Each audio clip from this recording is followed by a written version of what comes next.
আজকে মিটিং করে ঘোষণা দিয়েছে, এখন মুফতি আব্দুল মালেক সাহেব হলেন বাইতুল মোকাররম জাতীয় মসজিদের খতিব। আহলে হাদিস মসজিদ, তারা 3 তলা মসজিদ করবে। 21 সাল থেকে মসজিদ চলছিল, ভেঙে দিয়েছে, এখন মসজিদের ভিত দিবে। ঠিক ওই মুহূর্তে গিয়ে মসজিদ দখল করেছে। লেখছে বিতর্কিত আহলে হাদিস মসজিদ নির্মাণ করা বন্ধ ও নিষিদ্ধ করতে হবে, 1 নম্বর দাবি। আজকে হেফাজতে ইসলামের দায়িত্বশীল শাইখুল হাদিসের ছেলে মামুনুল হক কি উত্তর দিবেন? তাদেরকে নিয়ন্ত্রণ করেন। একজন আহলে হাদিস 21 সাল থেকে নিজেদের জমিতে মসজিদ তৈরি করেছে, নিজেদের জমিতে সালাত আদায় করছে, নিজেদের জমিতে মসজিদ তৈরি করবে। তুমি কোন দর্শন শিখবে? মসজিদ করে তুমি বন্ধ করে দিবে কিনা? কেন বন্ধ করে দিবে তুমি? তোমাকে এই সাহস কে দিয়েছে? এদেশের নাগরিক আমি না? আমি এর প্রতিবাদ জানাচ্ছি। শক্তি যতই থাক না কেন, বাংলাদেশে বৈষম্য বিরোধী আন্দোলন চলছে। মসজিদ মসজিদের জায়গায় হবে, আহলে হাদিসরা আহলে হাদিসের মতো সালাত আদায় করবে। তুই আহলে হাদিস মসজিদের উপর আক্রমণ করবে কেন? এইটার বিরুদ্ধেও আমরা আন্দোলন নামবো ইনশাআল্লাহ। তুমি কেন? আহলে হাদিসের একটা মসজিদ না, মাদ্রাসা না, যদি একজন ব্যক্তি টয়লেট করা থাকে তুমি ভাঙবে কেন? তোমার অধিকার আছে ভাঙার? আমার জমিতে আমি টয়লেট করেছি, তুমি ভাঙবে কেন? ব্যঙ্গ করছে আমিনটাকে, রিয়াল কামাতে গিয়ে আমিন নিয়ে আসছে। যে আলেম হয়ে রাসূলের সুন্নাহকে ব্যঙ্গ করেন কি করে? আর আপনারা বলছেন কি, কত সুন্দর কথা যে ওয়ারকাউ মার রকিন, যারা রুকু করছে তাদের সাথে কি করো? রুকু করো। তাহলে কাদিয়ানির সাথে রুকু করা যাবে কেন? আমাকে একজন ধমক দিয়ে বলছে এটার নাম হলো মানহাজ। এটার নাম কি? মানহাজ। বলছে কেন?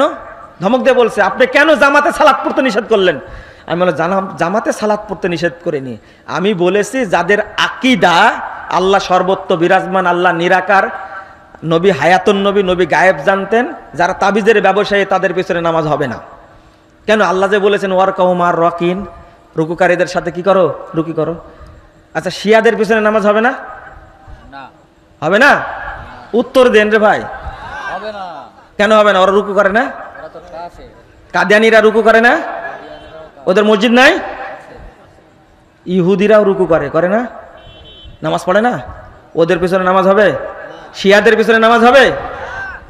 তে ওয়ারকাউ মার রকেন কোথায় গেল? এর অর্থে এটা না, আপনি বুঝতে ভুল করে। সাহাবীরা যেটা বুঝেছেন ওইভাবে বুঝতে হবে।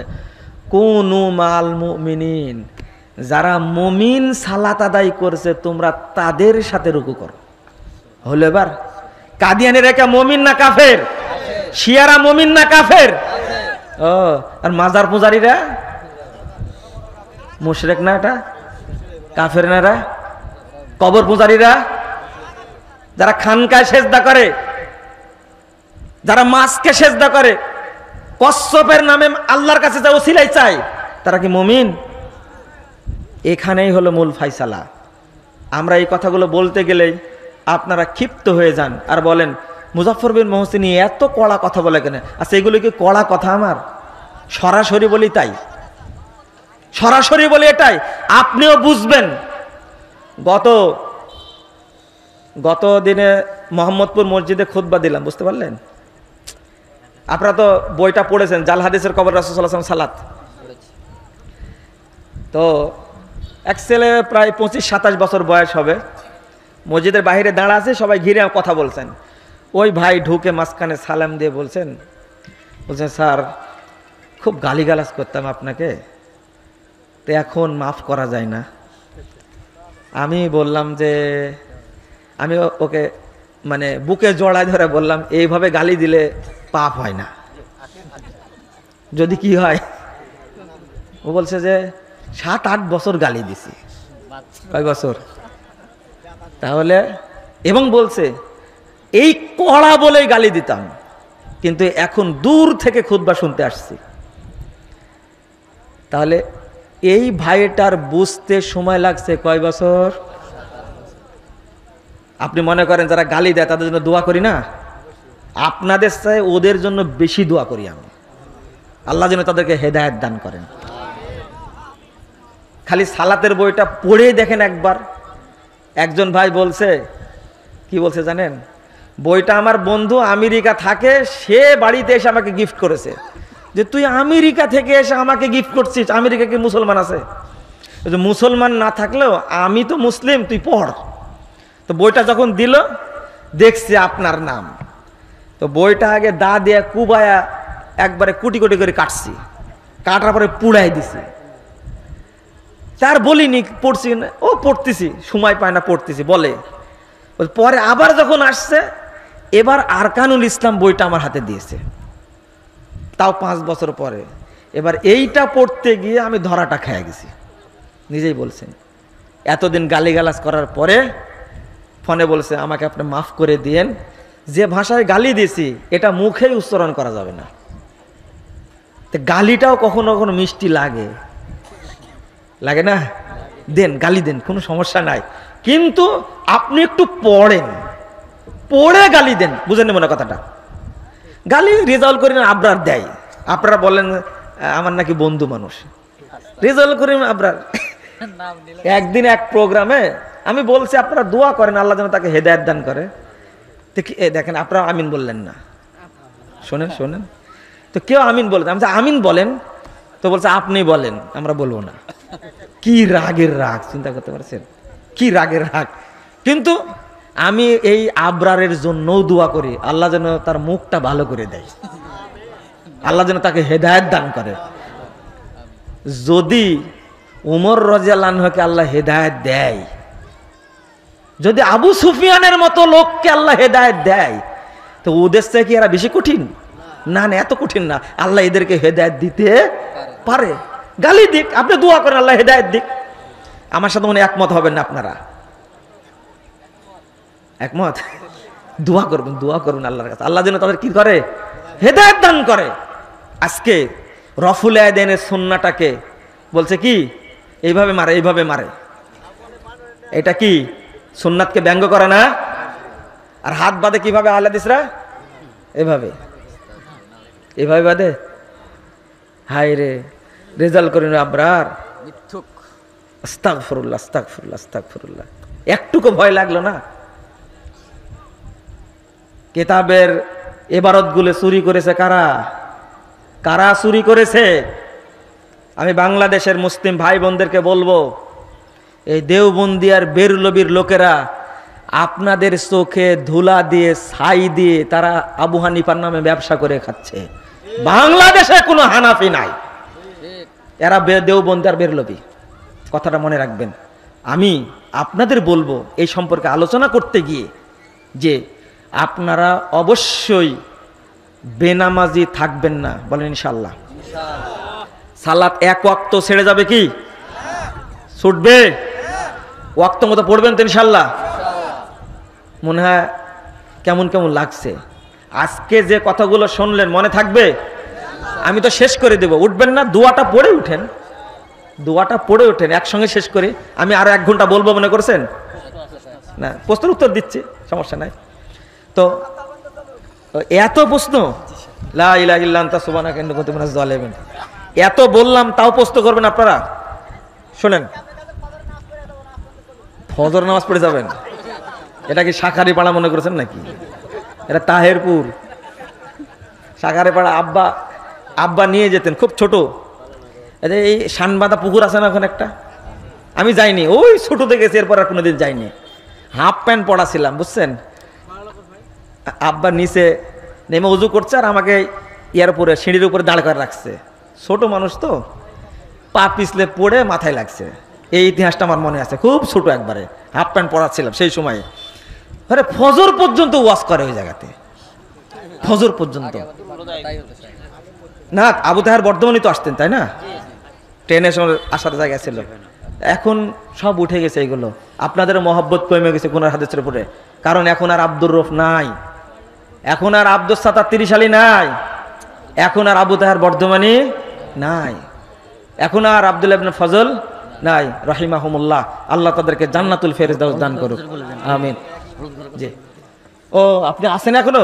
আগামী 7 তারিখে হলুদ ঘরে যাবেন ইনশাআল্লাহ, দাওয়াত থাকলো আপনাদের। যাবেন? যাবেন না? রাগ আছে ওদের উপরে? ওই ঐতিহ্য, ওই ছোটতে গেছি হলুদ ঘরে, ওই মাঠে আমি শুনতে গেছি বক্তব্য। ডক্টর আব্দুল বারি স্যার রহিমাহুল্লাহ তিনি এসেছিলেন, আমার আব্বা নিয়ে গেছিলেন, সাইকেলের পিছনে বসায় নিয়ে যেতেন, আমার ওটা মনে আছে। তো এবার যাবো ওখানে, আগামী 7 তারিখে দাওয়াত থাকলে যাবেন ইনশাল্লাহ। শোনেন, প্রশ্নের উত্তর দেওয়ার আগে আপনি বলে দিই, আমরা আপনাদের জন্যই পরিশ্রম করে 2টা খণ্ড বের করেছি ফতোয়া সমগ্র। কয়টা? আপনার মনে আধুনিক যত প্রশ্ন, আমি মনে করি এখানে যত কি আছে প্রশ্ন আছে, এটা কি, এটা হলো আরকান, এটা আগেই পেয়েছেন। এরপরে আরেকটা বের হয়েছে 2টা খণ্ড, 2630টা প্রশ্নের উত্তর আছে। কয়টা? 2600 বিস্তারিত উল্লেখ করা আছে। আপনারা এই 2টা বই দয়া করে সংগ্রহ করবেন, বাড়িতে রেখে দিবেন, দেখবেন আপনার বাচ্চা পড়বে, আপনার ওয়াইফ পড়বে, পড়ায় আগ্রহী হবে ইনশাল্লাহ। দলিলের ভিত্তিতে এত প্রশ্নের উত্তরে এইভাবে বিস্তারিত দেওয়া খুব কঠিন। দেই একটা একটা করে, আপনারা শোনেন না চলে যাবেন। মানুষ মারা গেলে মাইকে প্রচার করা যাবে কি? এর মধ্যে আছে, যাবে না, যাবে না। বিস্তারিত বলবো না, বিস্তারিত বক্তব্য আছে এতটুকু। এটা জাহিলিয়াতের সাথে সামঞ্জস্যপূর্ণ। 2 নম্বর, লোকের উপরে নির্ভর করে মানুষ কম বেশি হয়। মাইকিং সবার হয়, কিন্তু জানা যায় লোক কি একই রকম হয় না, ওই ব্যক্তির উপরে নির্ভর করে। ওই আমরা তো প্রচার করি না, জনগণ তো বহু আসে, আপনারও আসবে, মানুষ ভালো হন, লোক আসবে ইনশাল্লাহ। হারাম পন্থায় উপার্জিত টাকা কি দিন প্রচারের কাজে ব্যবহার করা যাবে?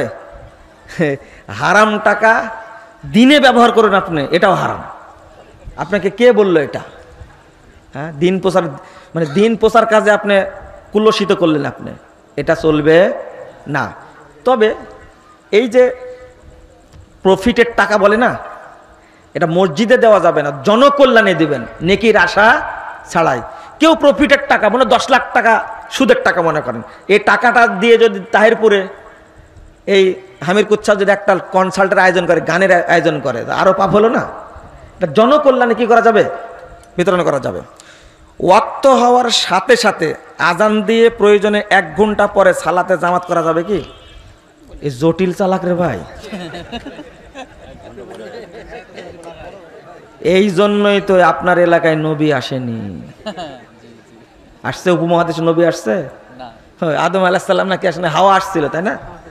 শ্রীলঙ্কা থেকে আদম আলাইহিস সালাম 1000 বার পায়ে হেঁটে হজ করেছেন।